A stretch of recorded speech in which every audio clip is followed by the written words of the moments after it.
في checkpoint 1 و 2 checkpoint 3. checkpoint 1 is in year 6. checkpoint 2 is in year 8 which we follow. checkpoint 3 is in year 9.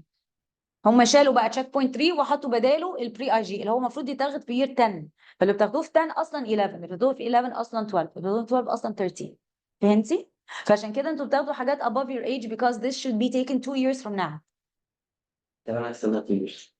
عشان انتوا هتتجننوا تخشوا الجامعه بدري. So وزمان في الامارات كنا بناخد الاو ليفل 4 subjects 4 subjects مش 8 in 1 year. ف life was easy. ستة ليه كده؟ يلا شغل زيادة بس بقى بيبهدلوا العيال بس مش جاي انت كده ضايع انت 11 تاخد في نفس المواد فانت عندك 12 تزود فيها بقى مواد الفرنسي الحركة they're strange they stranged. Now what is it? Where is the PowerPoint? It's gone now.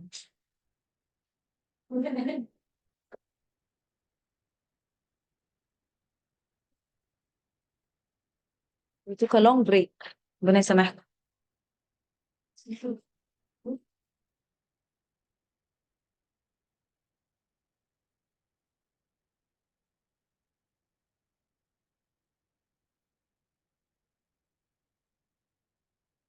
Okay, now the last two parts of the lesson. I'll start with the anatomy, and then we will do the whatever, the altitudes, which is really easy. We'll just read it off.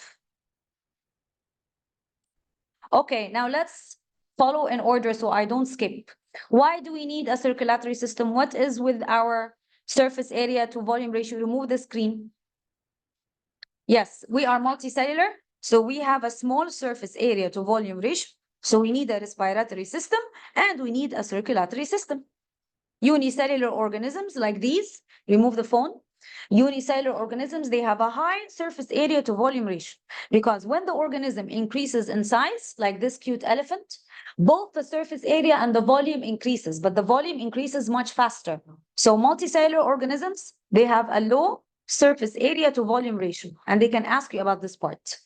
Okay, that's why we cannot depend on diffusion. Diffusion will be inefficient. We need a circulatory system and a respiratory system, blah, blah, blah. In plants, they have a transport system for nutrients, but they can depend on diffusion for exchange of gases because they're thin and branching and they have a large surface area. Leave this to plants, okay? Yes, I want here to focus on the word mass transport.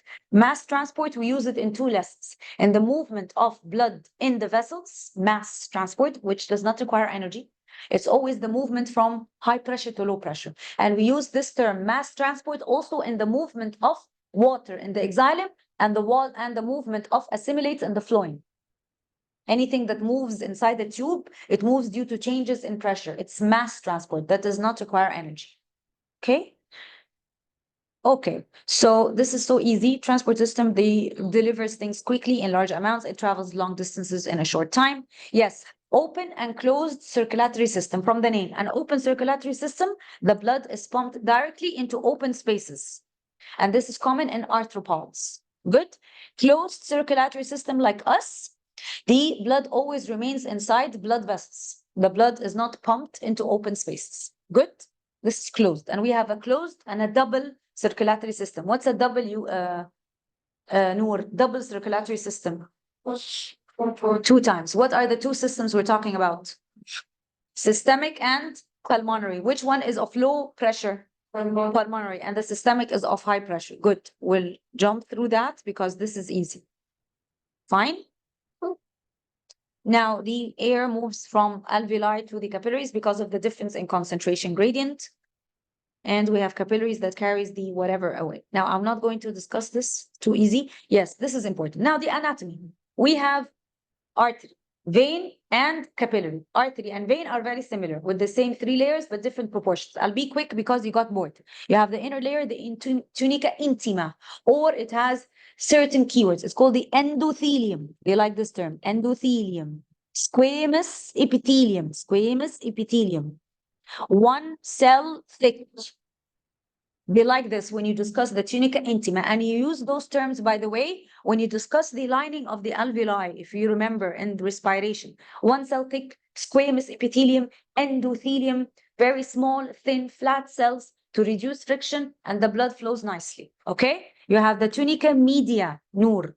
The tunica media is the thickest layer. In arteries, this tunica media includes 3 tissues: muscle tissue or smooth muscle, and elastic fibers, and collagen. What is the function of the smooth muscle? What's the function of any muscle? Contract and relax to control the diameter of the artery or the vein. Elastic fibers to stretch and recoil so it doesn't burst, so that it smoothes out a pulsatile flow to withstand high pressure, blah, blah, blah. Collagen, strength, support, so it doesn't burst. And the tunica adventitia, or the last layer, or the tunica externa, it doesn't have smooth muscles. It has elastic fibers only and collagen. Again, for strength and support, so it doesn't burst, so it attaches to surrounding tissue, blah, blah, blah. Now, the vein and the artery are the same. The only difference is in the middle layer, the tunica media, in which the vein, it has no collagen in the middle layer. Only smooth muscles and elastic fibers, okay? And everyone has a function. Smooth muscle to contract and relax and control the damp. Elastic fibers to make it stretch and recoil and stretch and it doesn't burst. Collagen to give it strength and attach to the surrounding tissues and again, doesn't burst. Okay? Arteries that are close to the heart are known as elastic arteries. Why?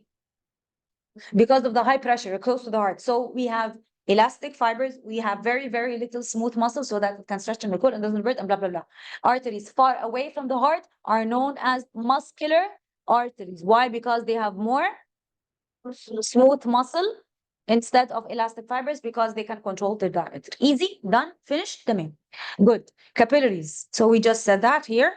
And yes, how do I know from a histological slide the difference between artery and the vein? From the lumen, not from the thickness of the walls, because the thickness is nearly the same. The artery has a narrow lumen. Vein has a wide lumen because the vein carries blood at low pressure. Good. Good. We're done with all this. We're done with those. Where are you, Yasin? Now, this is a question, and this is a picture that you saw in one of the quizzes. A capillary. Capillary, capillary, capillary. Now, this looks big, so you can get confused. As long as the blood vessel has only one cell, and this cell is a red blood cell, it's usually biconcave or it's like not very circular. It's a capillary. A capillary, when I come to describe, one cell thick, it is porous, endothelium, very thin, okay? And it has the diameter of one red blood cell, which is 7 micrometer from 5 to 10 or 7 micrometer. Okay, capillary. Nice, easy, done. Do I need to read that? Elastic fiber, blah, blah? Okay, now this, I like it, just watch it, see, it will stretch and recoil. Now the, yes, the vein, I just want to talk about the vein. The vein has very low pressure. What will control the blood flow in a vein? 2 things, the valves and the surrounding muscles, the contraction of the surrounding muscles. When the muscles contracts, they squeeze the vein and they direct the blood flow. That's it. Why they say when you exercise, this will improve blood circulation. And you should exercise because if you don't exercise, you will gain weight. Okay, now this is important. Do I give you a break? زهقتوا؟ ناخد كويس بقى. ناخد الكويز في البريك. فاضل انت الشدود بس. تيشو فلويد بس والالتيتيود، بس هتقعوا مني، انا حاسه ان انتوا زهقتوا. عشان تعرفوا طيب تاخدوا الكويز. اوكي يلا 5 minutes it's a nice break. بعدين نخلص these 2 parts وبعدين نروح نلعب في اللاب. اوكي let's move it. If you are fast enough, just why not? انا قلت لكم every Monday 10. لا اللاب is nice. سوري لا صح حاضر. ممكن توزع عليهم دول يا نور؟ ثانك يو.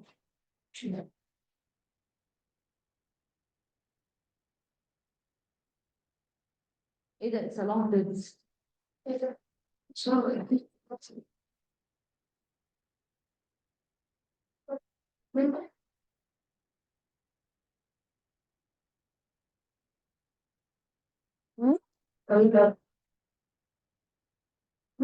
مش عارفة ليه عملت شيء تاني.